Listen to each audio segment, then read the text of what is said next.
Assalamualaikum warahmatullahi wabarakatuh. Jumpa lagi di Fikih Keluarga.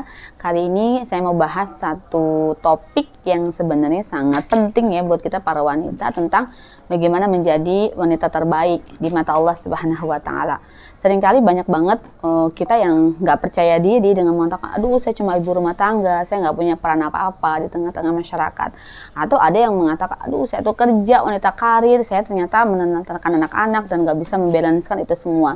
Jadi ada banyak banget kekhawatiran-kekhawatiran dan insecure gitu ya, ketidakpedean para wanita dengan mengatakan bahwa mereka merasa belum maksimal dengan peran yang mereka miliki di dalam kehidupan. Jadi sebenarnya yang disebut menjadi wanita terbaik itu yang seperti apa sih? Pertama yang kita perlu pahami bahwa Allah Subhanahu wa Ta'ala menciptakan laki-laki dan perempuan di muka bumi dengan aturan yang sama, dengan perintah yang sama. Bahwa Allah menjadikan kita sebagai khalifah di muka bumi untuk memakmurkan bumi ini. Di dalam Al-Baqarah kan ketika Allah menyampaikan akan menciptakan manusia sebagai khalifah, Allah nggak bilang itu hanya laki-laki kan. Berarti ayat tersebut juga buat perempuan.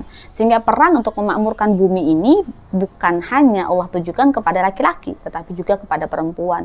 Termasuk misalnya ayat-ayat lain yang banyak sekali membahas tentang perintah-perintah dan larangan di dalam Islam. Seperti perintah tentang amar ma'ruf nahi mungkar, perintah untuk menuntut ilmu, perintah untuk pergi haji, perintah untuk bermuamalah misalnya dengan cara yang ma'ruf dan seterusnya, itu diperintahkan untuk laki-laki dan perempuan.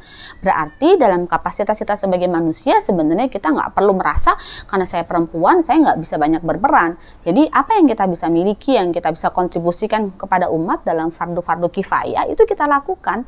Misalnya punya skill ngajar, ya boleh saja jadi guru. Punya skill desain grafis misalnya, lalu kita bantu orang untuk bisa bikin desain yang oke, ya nggak ada masalah. Apapun peran kita, di mana kita bisa berkontribusi positif kepada masyarakat, bukan dalam perkara-perkara yang haram, itu adalah perkara yang sudah membuat kita bisa berkontribusi.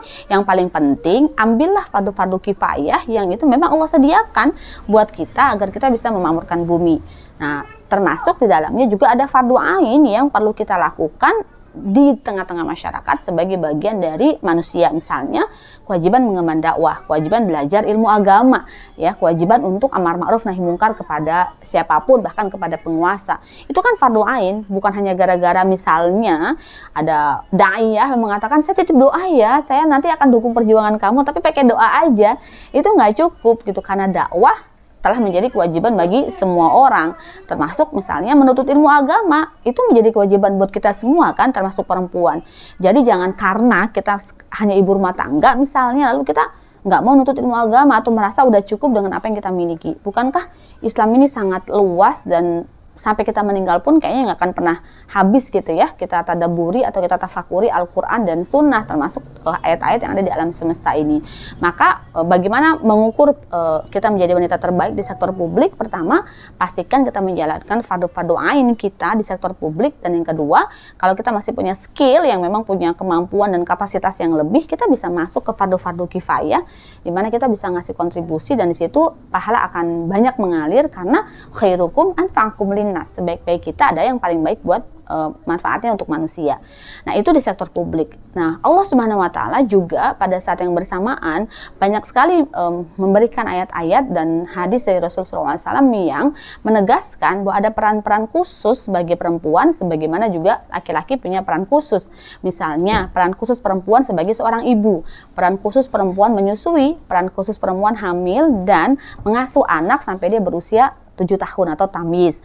Peran khusus itu adalah fardu ain yang juga harus dijalankan oleh seorang perempuan. Pertanyaannya, kalau bersama dengan mengasuh anak saya sedang bekerja, lalu bagaimana kan gitu ya? Nah, bekerja itu kan mubah bagi perempuan, sementara mengurus anak itu fardu ain bagi perempuan. Maka pastikan pekerjaan yang mubah tadi tidak mengganggu atau bahkan menegasikan peran fardu ain yang kita harus lakukan, yaitu sebagai seorang wanita di dalam rumah misalnya. Atau peran lain misalnya mendampingi suami, mengatur rumah tangga, itu juga peran fardu ain seorang wanita.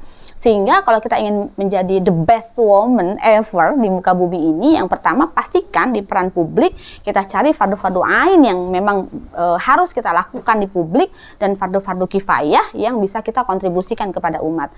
Jangan lupa bukan cuma itu, di sektor domestik atau di perintah-perintah khusus buat wanita, kita juga perlu jalankan berbagai fardu ain yang kita lakukan. Kalau semuanya Masya Allah dalam list-list syariat itu sudah berhasil kita lakukan secara konsisten, terus menerus dan berupaya yang terbaik, kita bisa masuk loh ke aspek-aspek sunnah ya, yang lebih banyak lagi gitu ya, misalnya kontribusinya kepada umat.